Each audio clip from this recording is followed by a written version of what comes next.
So how long did that healing take? You're talking about how you're working with her and working like that. I don't know, I think it was 5 days. That's really quick for healing. If you, I think about how long people have psychiatric disease, and they just, so many of them, they can't, oftentimes I see them and they can't be cured, they're on multiple medications. And I remember CD saying oftentimes, if you have a true psychotic problem, that oftentimes they may not respond to spiritual healing. So I was wondering, yes. in this particular, how do you separate those or clues into when someone may actually respond or not? I think, for me personally, I always go to Allah first and I ask Allah what to do. And some kind of guidance comes out. And my personal experience is that we've worked with schizophrenia and psychosis many times and had great, great healing. But sometimes it takes time. Sometimes very fast, and sometimes it's a slow process. I've seen it take 5 years or 6 years as the person first understands what's in them and then begins to understand how to face it and then understand how to deal with it and so forth. Same with, sexual abuse, big thing today. We had a lady recently, she was trying to deal with her sexual abuse and having just the hardest time dealing with it because it's a very damaging illness. When people have had sexual abuse, they're very deeply damaged by it.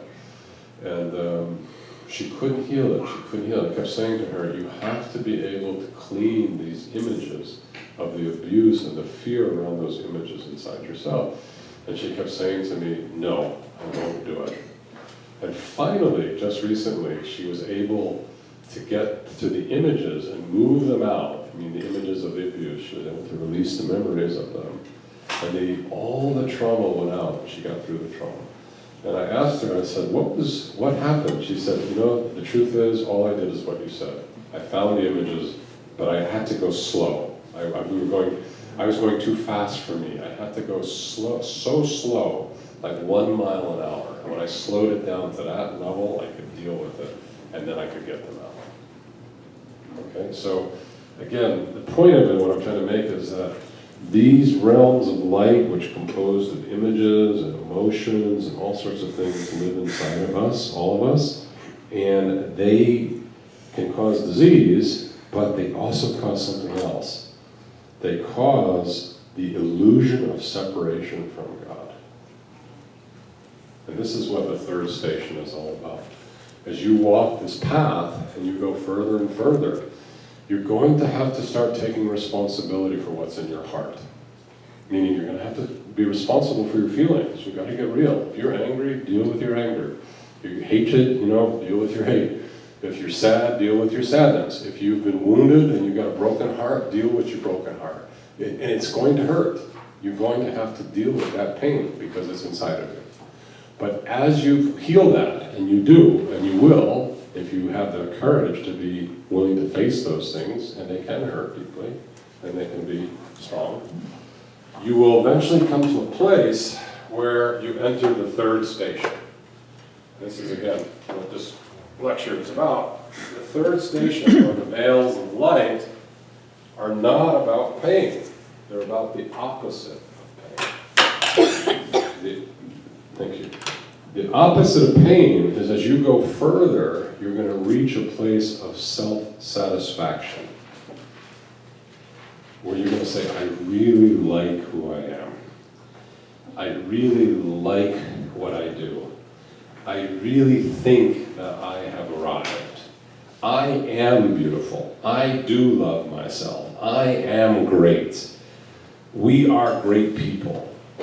You're self-satisfied with the illusion of who you are.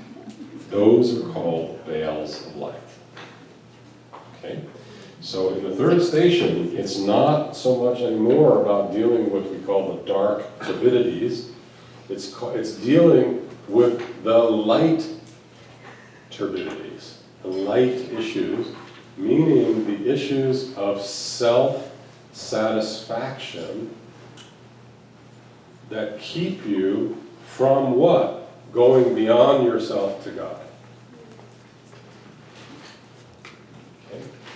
And that's a difficult thing, right? I mean, most of us want to get to the point where we start to feel good about ourselves, and now I'm telling you, you have to go past the point of feeling good about yourself. But this is an advanced course, so, you know, you have to get over it. Meaning you know, don't stop with this stuff, because, I mean, I know we all want this. We all want to feel good about ourselves, and then only to realize that, do you know how many people stop with feeling good with themselves? You start to feel good, and you're finally happy, and then you're like, why should I go any further? Well, why would you? Why should I go any further? Or, so one of the major issues of the third station is called the ishq. You all know what the ishq is? Okay. Ishq.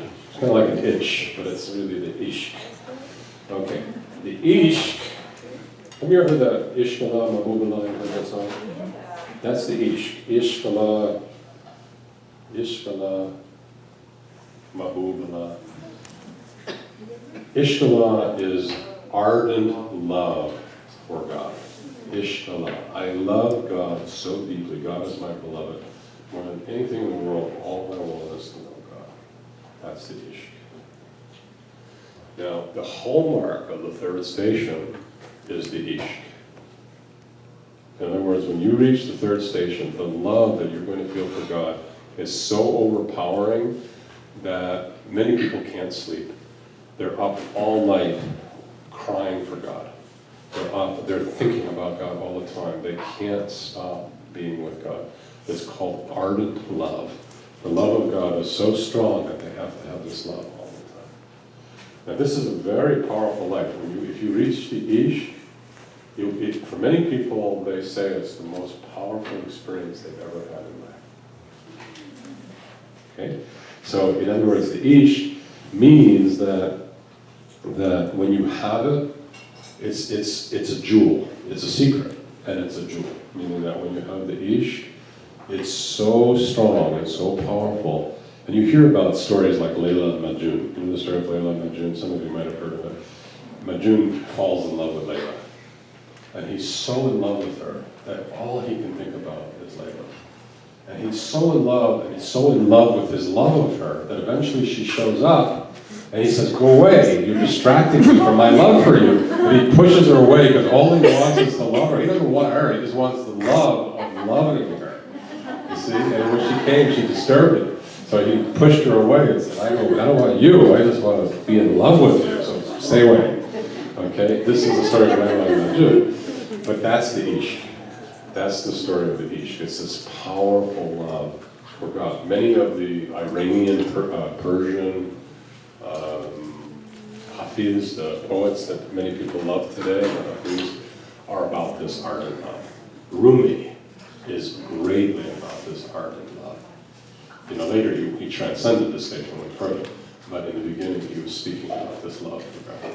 So it's this ardent, passionate love for God.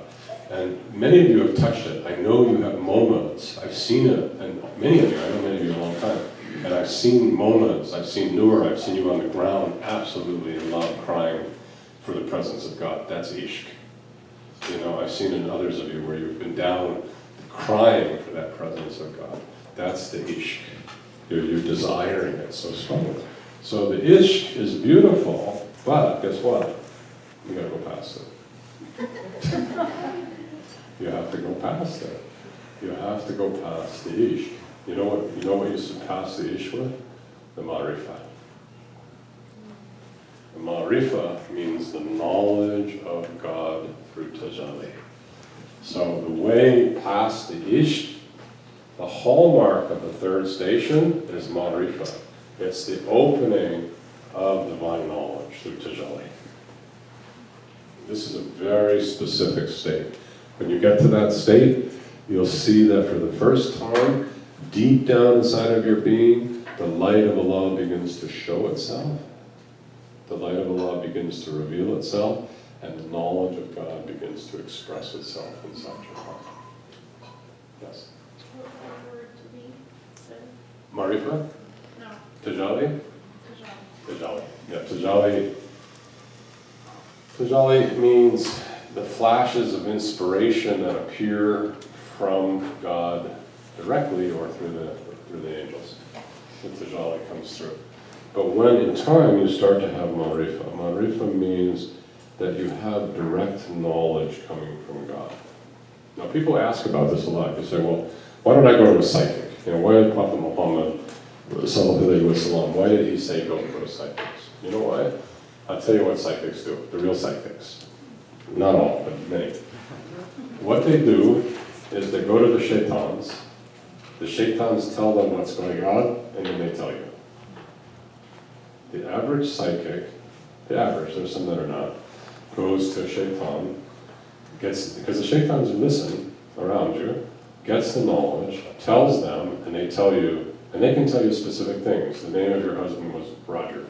It's like the shaitans know that, and they will tell that, and a good psychic can hear that, and will tell you, but the information they give you is from the darkness.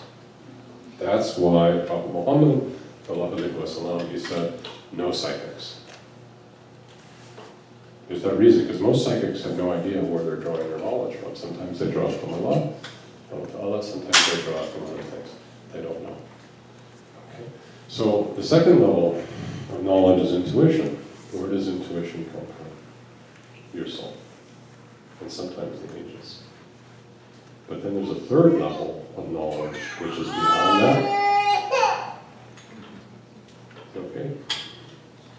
Which is Marifa. Okay?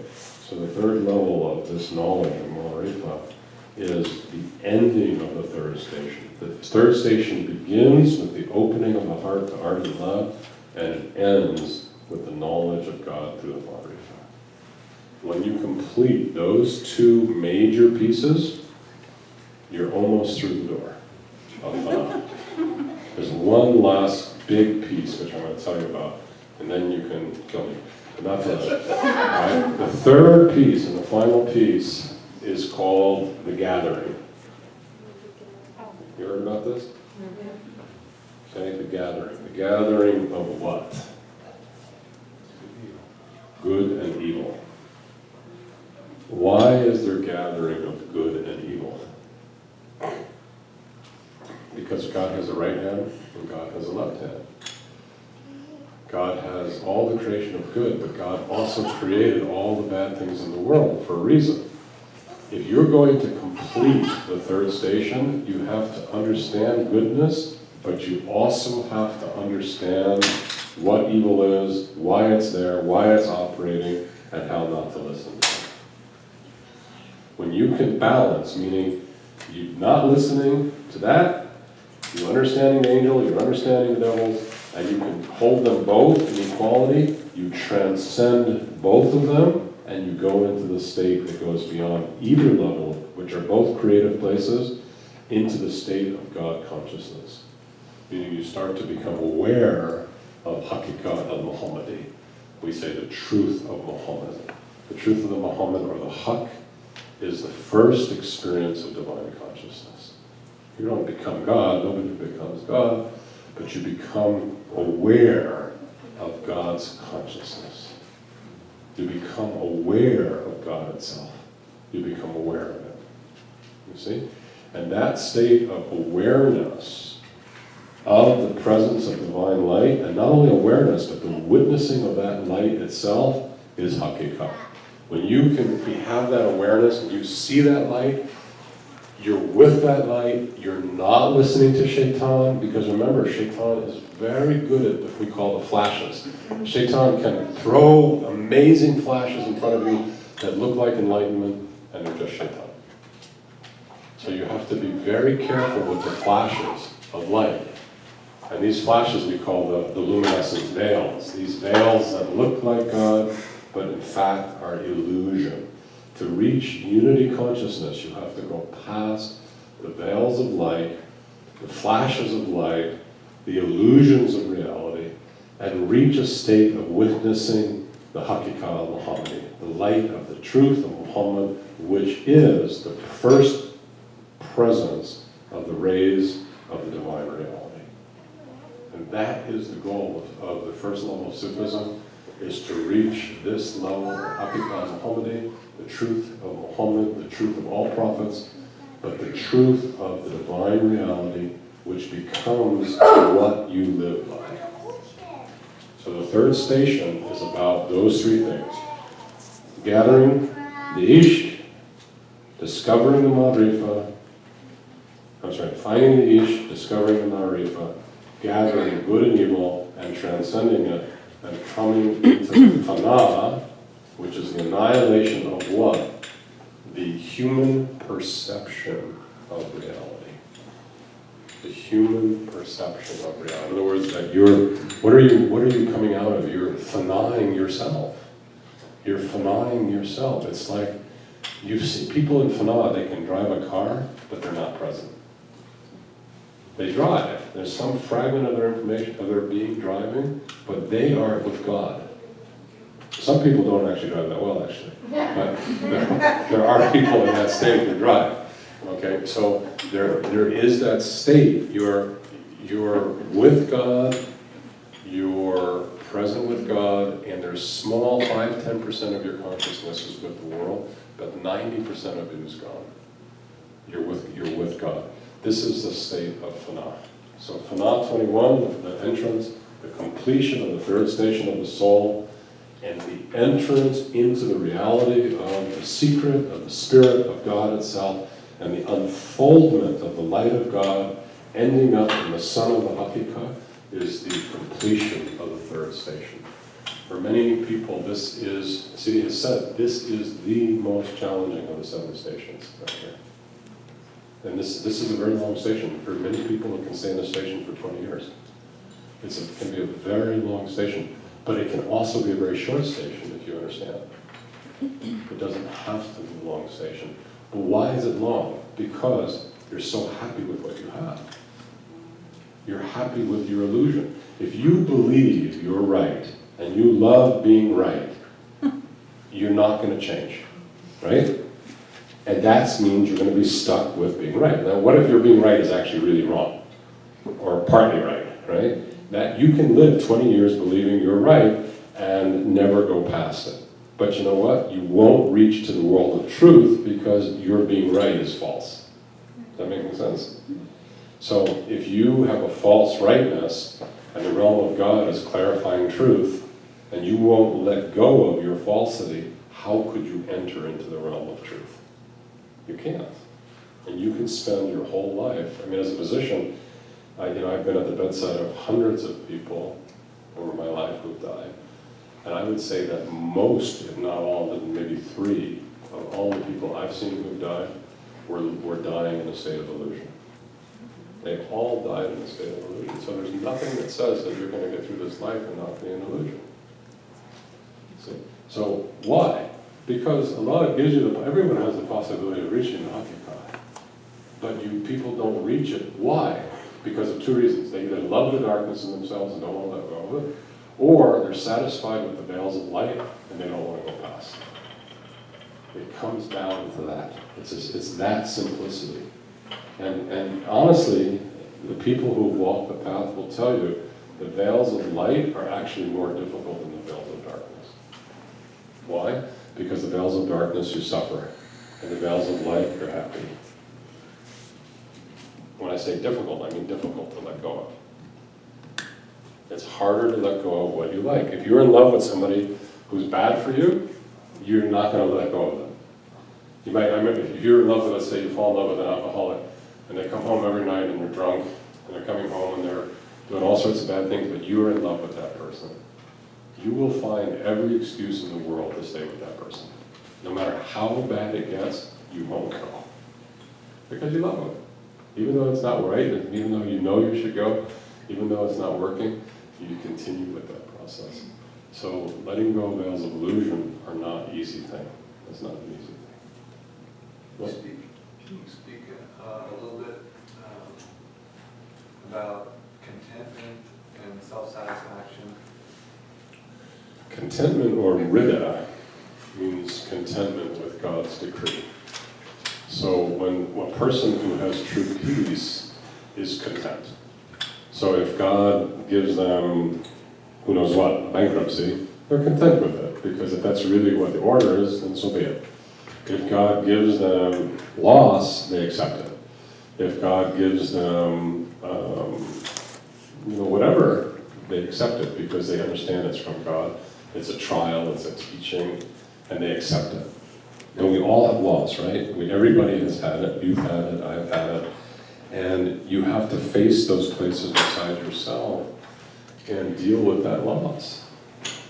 But the other one that you were talking about is a false contentment. It's being happy with illusion. It's being happy with falsity. So God does not want you to be an alcoholic. God does not want that, because alcoholism destroys you, destroys other people. The number one cause of death today in traffic accidents is from alcohol-related incidences. Alcohol is a bad thing, in the sense that, yes, okay, in France you have a slight increase in life longevity, 3-4 years if you drink, assuming you don't get in an accident. Okay, so the alcohol has some minor good things, it vasodilates, has a lot of bad things. People have many divorces, accidents all come out of alcoholism. So if you're happy with your alcoholism, you're happy with illusion. If you're content, the contentment would be to accept God's decree that you got to give up the alcoholism.